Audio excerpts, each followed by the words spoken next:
Assalamualaikum warahmatullahi wabarakatuh. Apa kabar adik-adik kelas 4 yang belajar dari rumah? Semoga selalu sehat dan semangat. Hari ini kita belajar tema 8 subtema 1 pada pembelajaran yang kedua. Yang menjadi fokus pembelajaran kita kali ini adalah yang pertama SPDP KD 3.2 dan 4.2 mengenai mengidentifikasi tempo pada lagu daerah. Yang kedua adalah Bahasa Indonesia KD 3.9 dan 4.9 mengenai jenis-jenis teks fiksi. Yang ketiga adalah IPA KD 3.4 dan 4.4 mengenai gaya dan penerapannya. Langsung saja mari kita mulai. Yang pertama, mengidentifikasi tempo pada lagu daerah. Tempo musik. Mari kita ingat-ingat ya. Tempo dalam musik adalah cepat atau lambatnya sebuah lagu dinyanyikan. Jadi, cepat lambatnya lagu yang kita nyanyikan, apakah cepat atau tidak, itu namanya tempo. Tempo itu juga dapat diartikan sebagai banyaknya jumlah ketukan dalam 1 menit. Satuannya tempo itu kan banyak ketukan per menit atau metronom milesel ya. Jadi berapa ketuk yang kita bisa hitung dari kita apabila menyanyikan sebuah lagu seperti itu ya. Dengan ketentuan ya, lagu yang dinyanyikan dengan cepat itu jumlah ketukan dalam 1 menitnya banyak, ya. Semakin cepat kan semakin banyak ketukannya kan. Sedangkan lagu yang dinyanyikan dengan lambat, jumlah ketukan dalam 1 menitnya lebih sedikit. Jadi jumlah ketukan itu ditentukan oleh cepat lambatnya kan ya. Masih nyambung ya. Cepat berarti ketukannya banyak, lambat berarti ketukannya lebih sedikit. Seperti itu ya, diingat-ingat. Tempo ini diukur dengan alat yang namanya metronom milesel yang satuan ketukan per menit atau metronom milesel itu sendiri mm ya. Jadi jumlah ketukan itu satu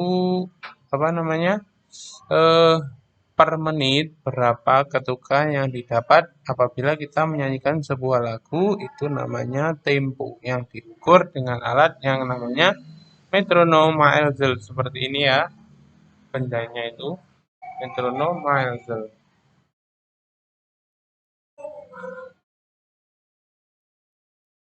Coba kita nyanyikan ya lagu Ampar-Ampar Pisang yakni lagu dari daerah Kalimantan Selatan. Lagu ini memiliki tempo tergolong tempo moderato ya, jadi temponya sedang. Coba nanti videonya ini di pause, nanti kalian nyanyikan ya.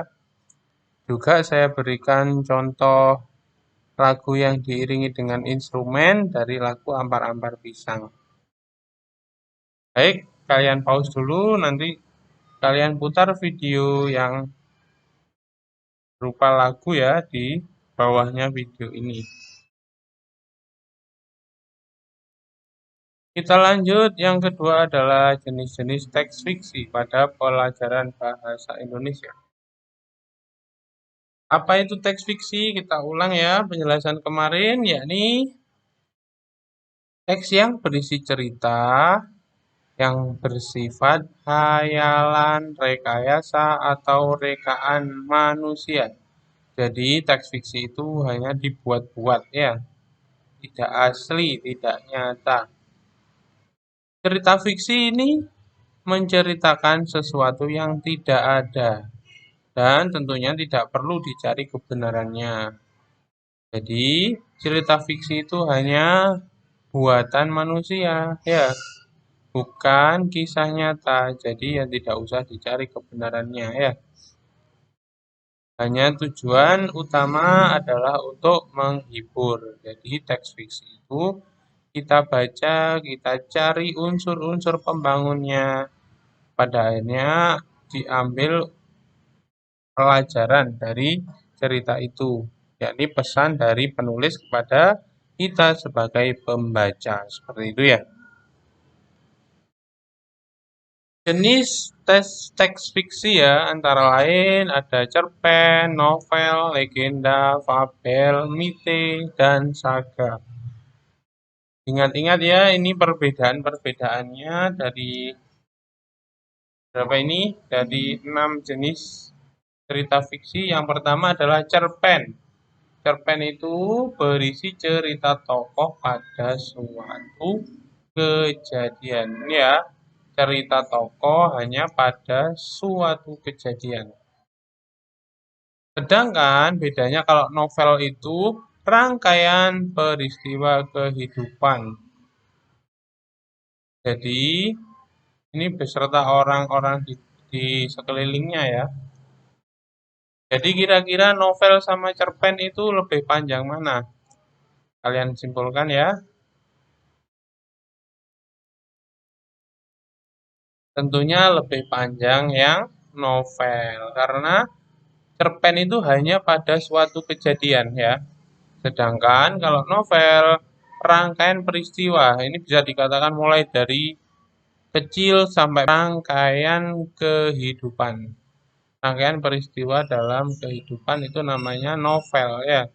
Sedangkan kalau cuma satu kejadian, suatu kejadian saja itu namanya cerpen. Dapat ya perbedaannya? Hanya satu kejadian ada apabila novel rangkaian peristiwa ya dari lahir sampai meninggal dunia, dari kecil sampai besar dan seterusnya. Lanjut legenda. Legenda ini berisi cerita rakyat pada zaman dahulu ya. Terus ada hubungannya juga dengan peristiwa sejarah. Jadi legenda itu turun-temurun ya dan dipercaya sebagai biasanya ya dipercaya benar-benar ada di suatu komunitas warga, komunitas kelompok manusia. Contohnya legenda terjadinya apa ya? Terjadinya Banyuwangi contohnya atau legenda terjadinya Surabaya itu kan ya. Itu juga termasuk dari cerita legenda karena berkaitan dengan sejarah. Sejarah berdirinya apa? Pasuruan itu contohnya ya. Dan ada juga yang namanya fabel. Fabel ini ciri-ciri utamanya cerita itu diperankan oleh hewan. Seakan-akan hewan itu punya ini ya, sistem kehidupan, sistem tatanan kehidupan. Bisa bicara, bisa berinteraksi, bukan hanya dengan hewan sejenis ya, tapi dengan hewan yang lain, dengan tumbuhan, dengan manusia, seperti itu. Itu namanya fabel. Jadi kalau legenda itu hubungannya dengan sejarah ya, peristiwa bersejarah, sedangkan fabel ini diperankan oleh hewan. Jadi tokoh-tokohnya nanti hewan. Kalau fabel ini contohnya si kancil dan singa yang bodoh seumpama seperti itu ya. Itu namanya fabel. Sekarang mite. Mite ini cerita yang mempunyai latar belakang sejarah.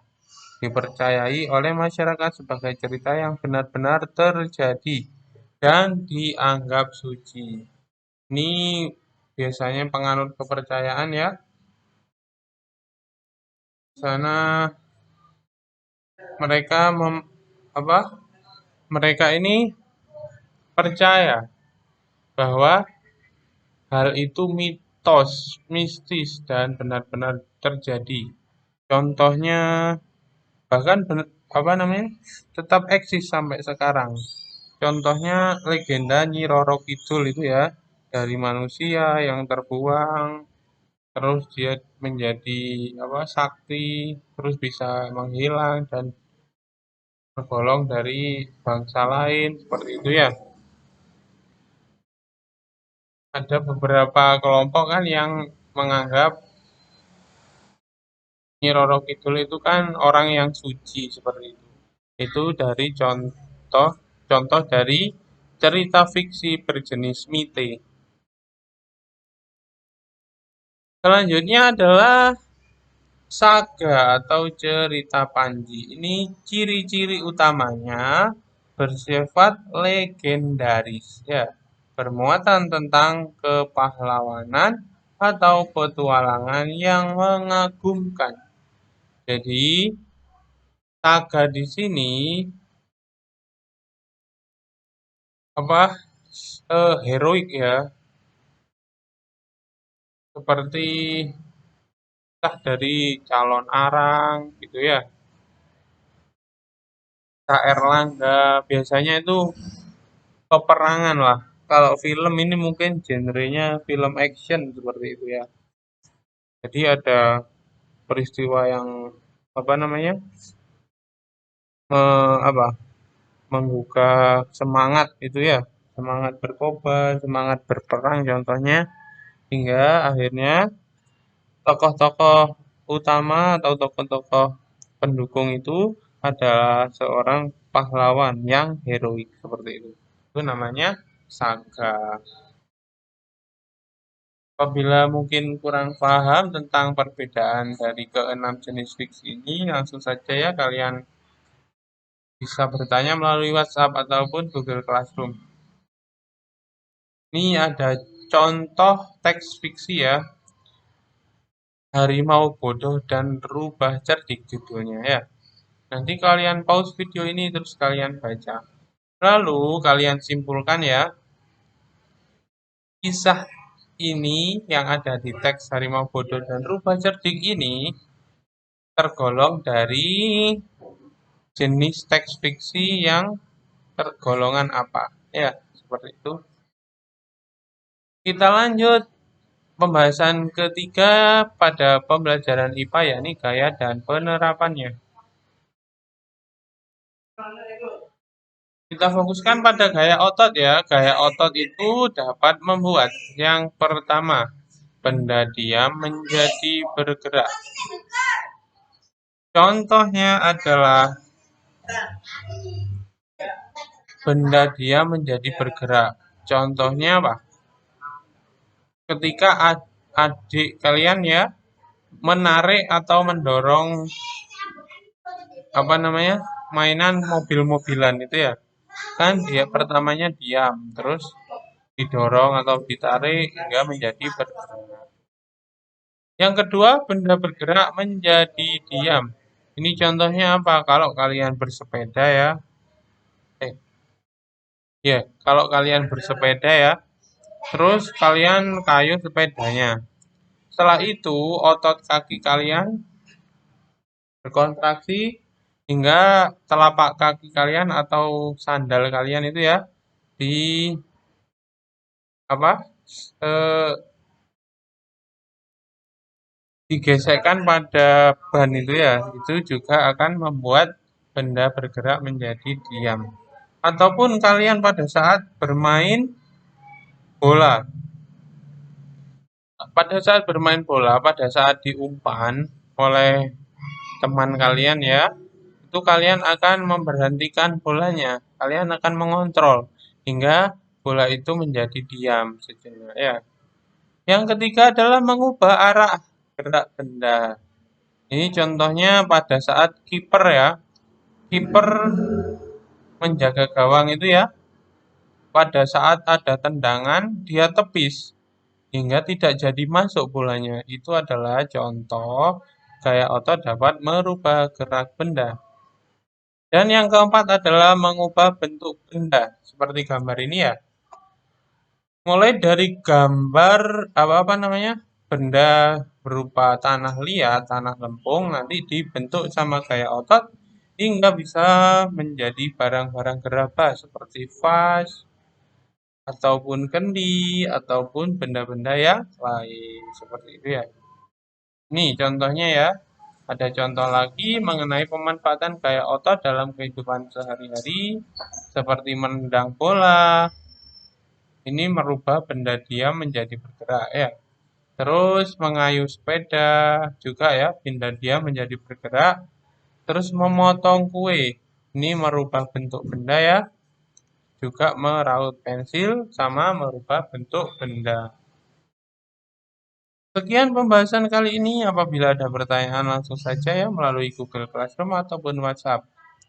Kurang lebihnya mohon maaf. Semoga bermanfaat dan saya akhiri wassalamualaikum warahmatullahi wabarakatuh.